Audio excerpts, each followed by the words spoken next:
Roma Wines present Suspense.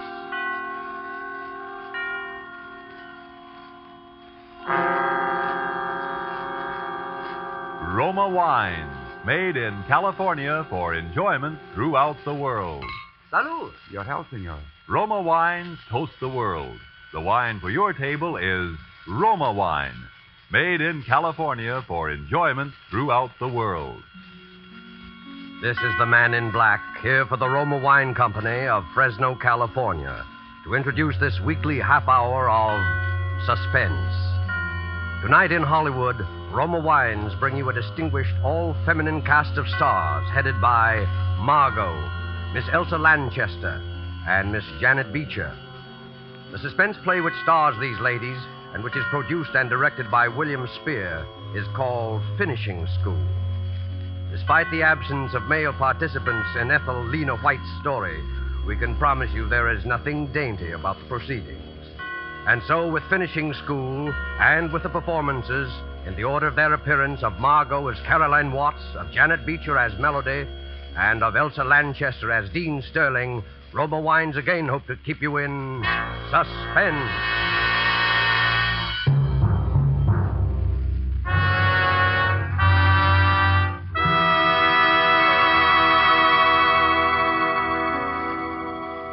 I can see them so vividly now, just as I saw them the very first time. Those high stone ivy-draped walls of Miss Nash's School for Girls. And the first person who greeted me, that amiable soul, Miss Melody. I can see her, too. It was she, in fact, who showed me into my new room and who stood there watching me a moment, smiling. This is your first teaching job, isn't it? How did you know? Well, if you've been around nothing but teachers for 30 years, you'd know, too. Let me guess now. Your subject is either French or... No, it's sport. On the nose. What's your subject, Miss Melody? Mine? Come in. Caroline Watts? Yes?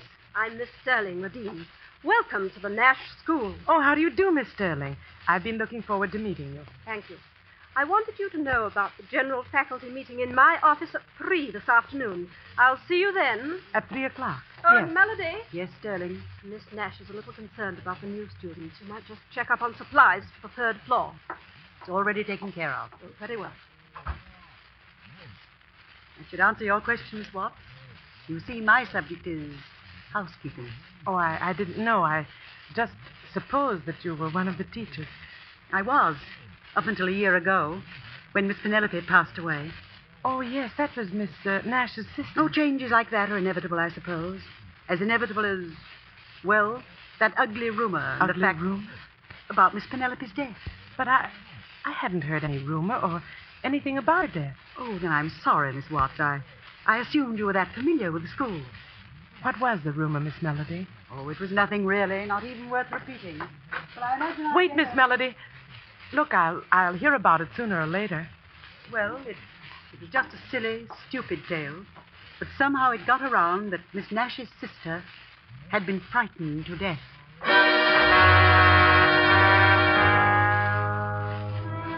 This, then, was Caroline Watts' introduction to the Nash Institution, a place which future events proved to be, with a vengeance, a finishing school.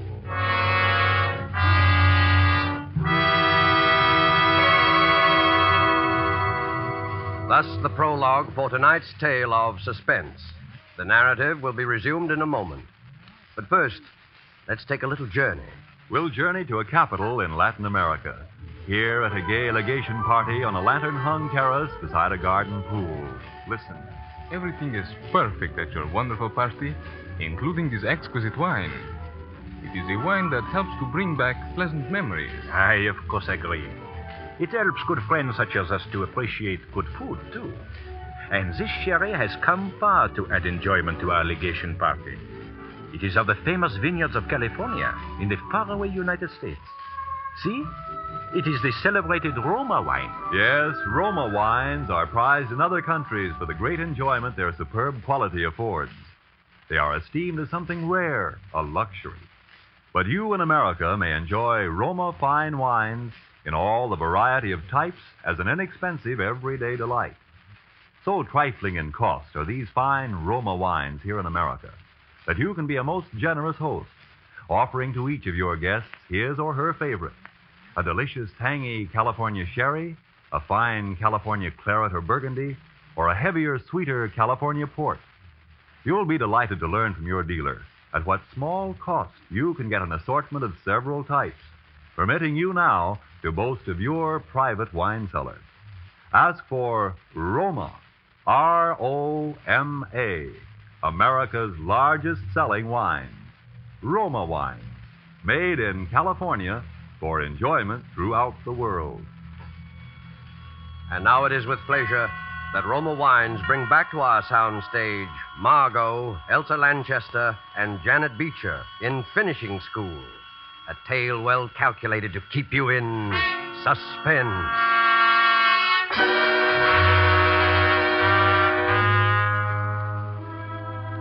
Frightened to death. Miss Nash's sister.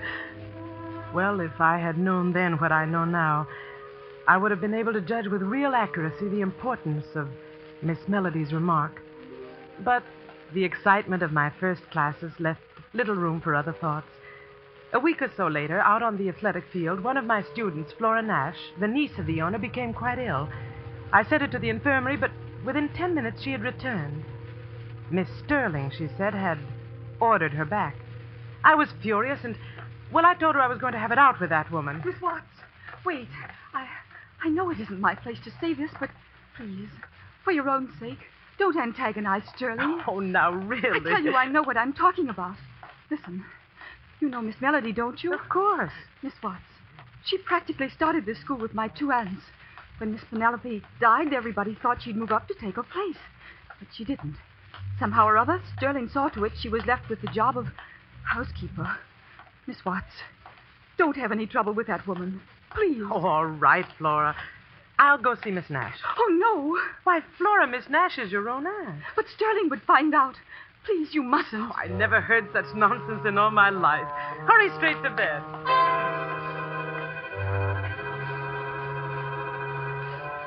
I went to the top floor of my building and entered the small waiting room of Miss Nash's quarters.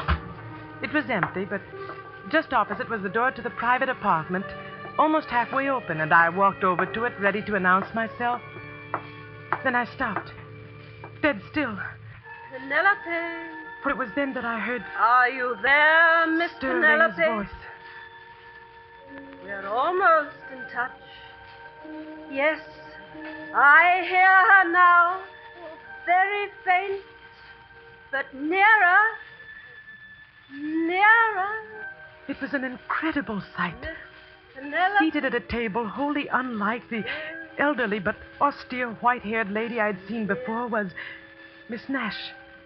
Her eyes were closed, and swaying gently, she seemed utterly transfixed as she listened to Dean Sterling's low murmur. We're here, Miss Penelope. We're waiting. Yes. Speak to her, Miss Nash. Speak to her now. Oh, all right.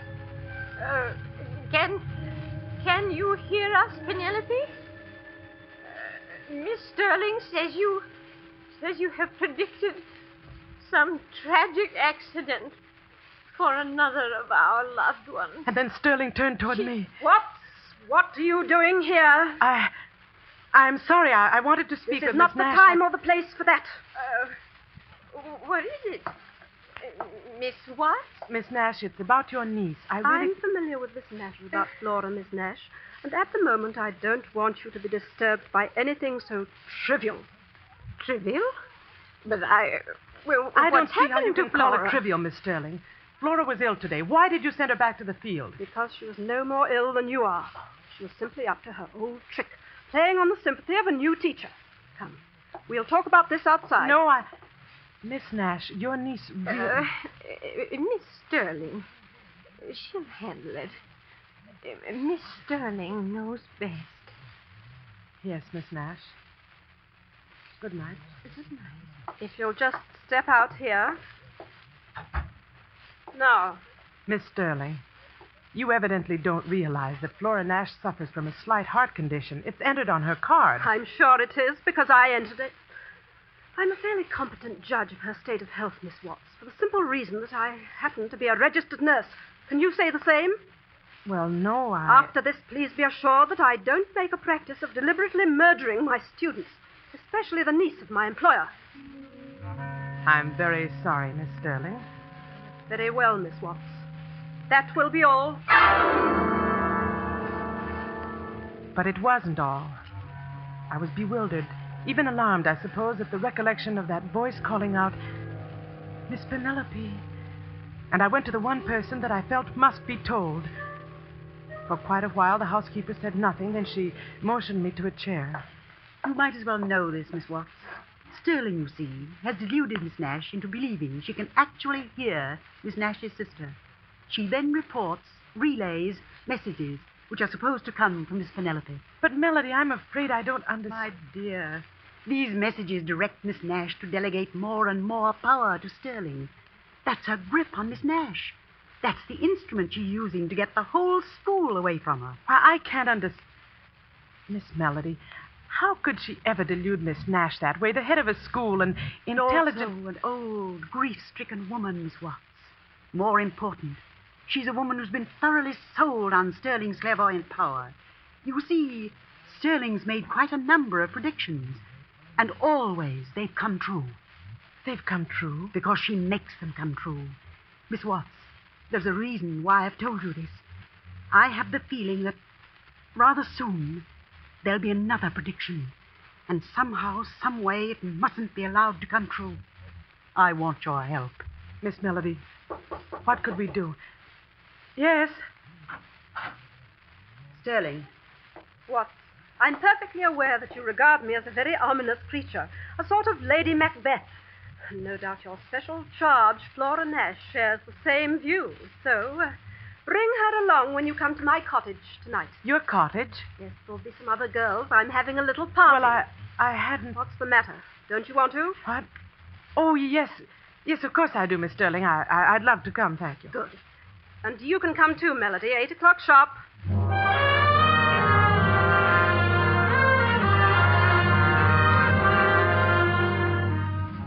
We were prompt, Flora and I, and the sharp tenseness and alertness we carried with us into that cottage vanished almost at once. To my surprise, I discovered that when Sterling chose to be, she was one of the most compellingly charming women in the world. And that night, she chose to be. Flora, since you're the one student in the whole pack of teachers, we'll make you the guest of honor. Now, what would you like to do? Gee, I don't know, Miss Sterling. Anything, I guess. Have you any ideas, Miss Watts? Well, we can always play cards. That, of course, is exactly why we shouldn't. Sterling, I've got it. What? Remember last spring, that seance you gave us? Oh, no. Oh, swell. No, I don't think so, Helen. In the first place, I haven't picked up a single new trick. Oh, that's all right. It'll all be new to Watts and Flora. Come on, give them a chance to see you demonstrate your real powers. Yeah. All right, then. Oh, no, I'd rather not. Flora, you're not scared, are you? A little, maybe. Well, don't be. It's all in fun, like watching card tricks. Need any help in here? Oh, thank you. Yes, we'll use this large table. Come on, Flora, you stick with me. All right, Miss Watts. So presently, in a room quite dark, we ranged ourselves about a large bare table, at the very head of which sat the dean. And then, for several long moments, there was quiet, broken at last Yes. by the low drone of Sterling's voice. Yes. I hear you. Yes. Yes. But you must announce your presence. Let us know you're here. Speak louder. Louder. Your name is Coleman. Miss Watts. Coleman Nash. That's my great uncle. And you're trying to warn? To warn?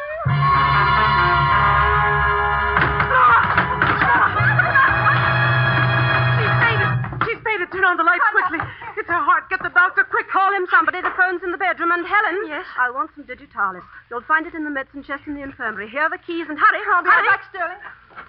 Here, Watts. Here, let's pick her up. We'll put her on the sofa. That's it.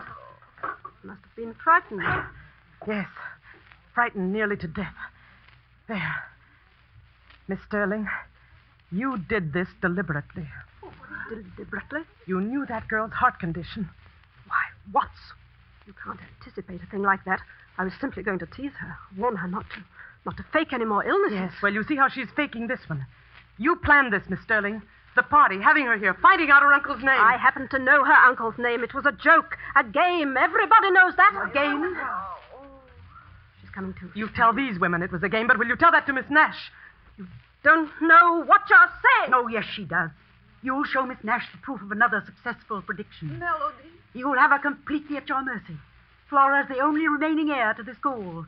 The only person who stands in your way. Caroline, don't leave. Oh, it's all right, Flora. I'm only going to get my coat. We'll be right back. Please, don't worry about a thing. Come along, Miss Melody.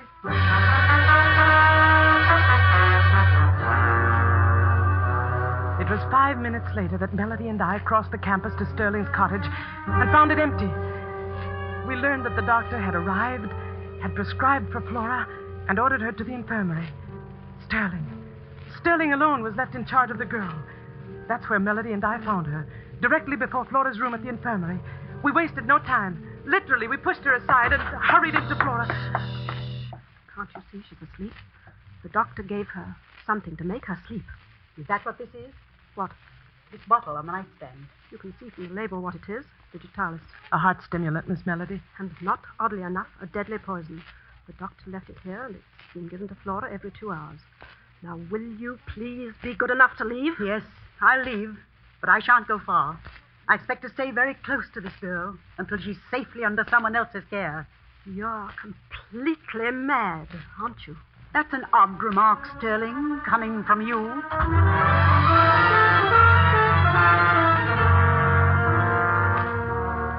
We maintained a watching post not far from the room. And from there, first Melody, then I made regular trips to the bedside. Flora was better, there was no doubt of that. And so at last I dropped off to sleep. A sleep that lasted for an hour or more. For dawn was filtering into the long infirmary corridor when I awoke. Suddenly, Melody was shaking me. Caroline, it's happened. What are you saying? Caroline, it's happened. What are you saying? She's dead. Flora's dead.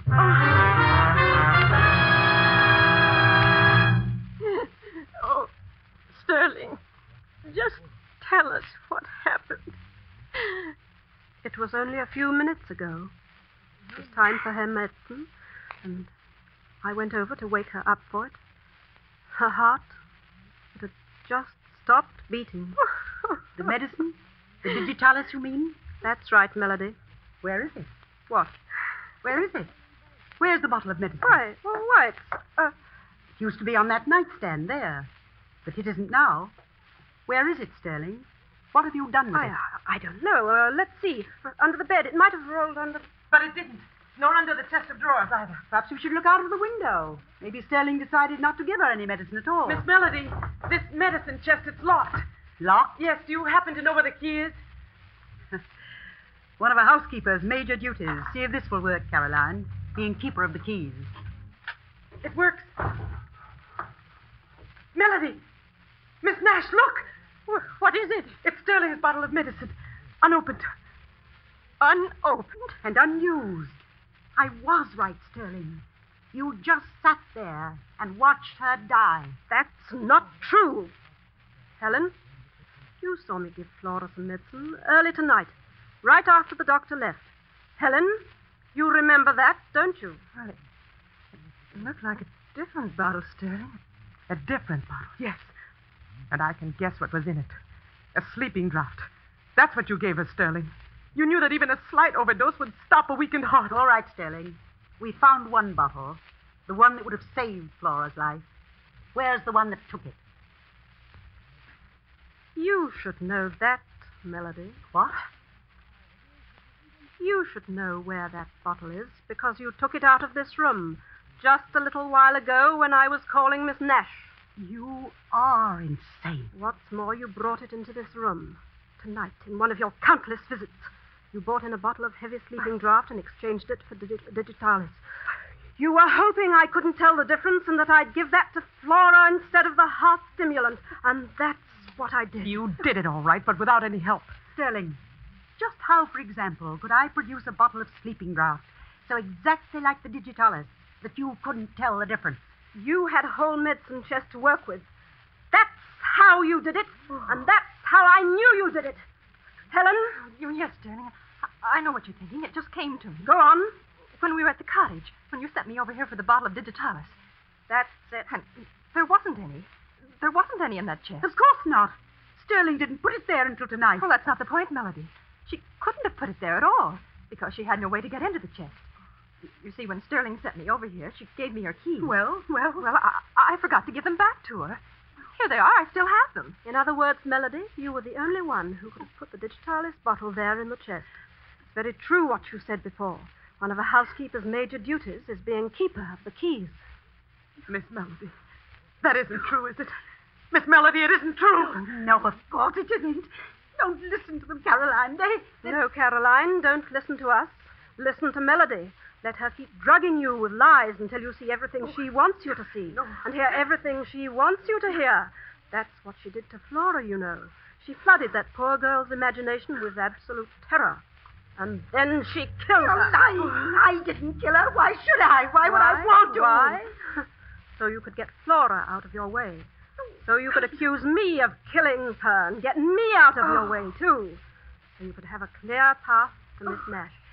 Well, Melody, your plan backfired. But you're not getting me out of the school. Helen, Watts, go phone the police. I'll never leave. Do you hear that? I'll never leave. Never. Oh, yes, you will, Melody. Yes, you will.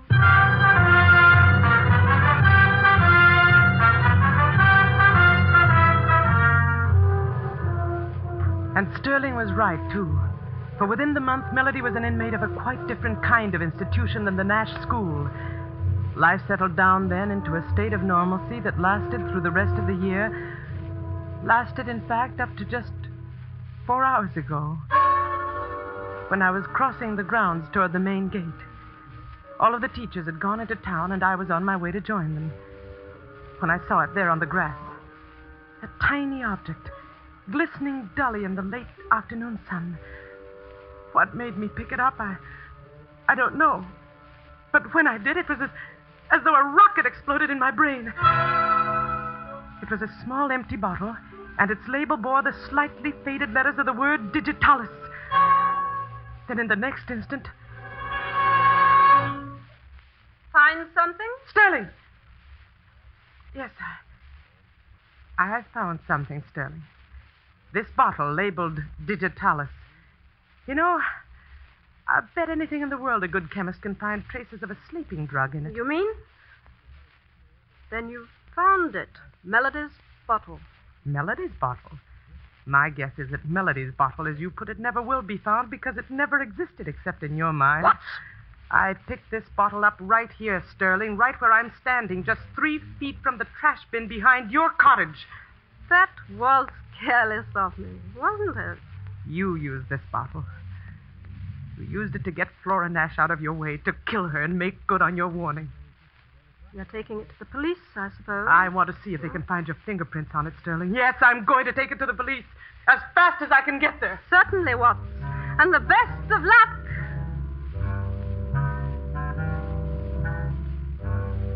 She went on inside her cottage, and I struck out across the grounds for the main gate and the road into town. I reached the gate just in time to hear the school caretaker clang it shut. Miss Sterling, he explained, had just telephoned the order. An early closing hour. I remembered the service driveway then, the other passageway through those high stone walls which encompassed the grounds, and I found that it, too, was locked. I was a prisoner. And then it was right then that the solution came to me. I should have thought of it before. Miss Nash herself was in those grounds, right on the top floor of my own building. I would take the bottle to her. I would show her the proof. I flew up the stairs, down the corridor, entered her small waiting room, and then stopped. Just beyond me, through the open doorway of the darkened suite was Sterling and Miss Nash. Another tragedy before this school year ends. That's the warning I hear. A warning? From Flora, did you say? From my niece? From your niece. Oh. She says there will be more tragedy. Oh, no. Before this school year ends. Tragedy. Oh. For one more woman here.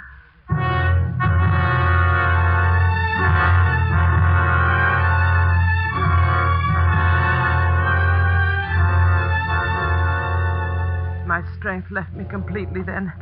I don't know whether I fainted or not, or how I got back to my room. But I'm here in it now. And it is just 10 minutes before midnight. 10 minutes before this school year ends. My door is locked. She has locked it from the outside. But now that door is going to open. And she's coming in. What? What are you going to do with it? This revolver. I'm going to use it to fulfill a prediction. Don't, please. Don't, please. Laura made a prediction to Miss Nash tonight. No. Laura made it through me. No. Do you understand that? Laura made it. I heard her. I really heard her saying that there would be one more death before the school year ends. Please. And that prediction is going to come true. Now!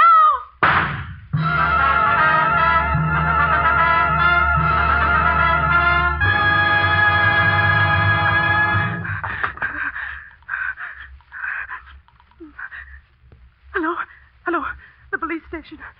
You'd better send someone over to the Nash school right away. There's been somebody's shot herself dead. And please tell Miss Melody that she'll be out soon. Tell her that Lady Macbeth is gone.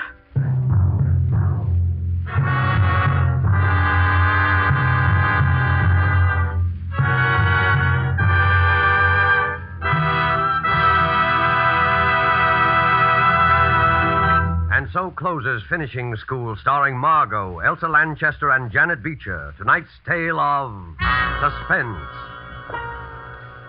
Before we tell you about our star and story for next week, a word about an American anniversary of 173 years this week.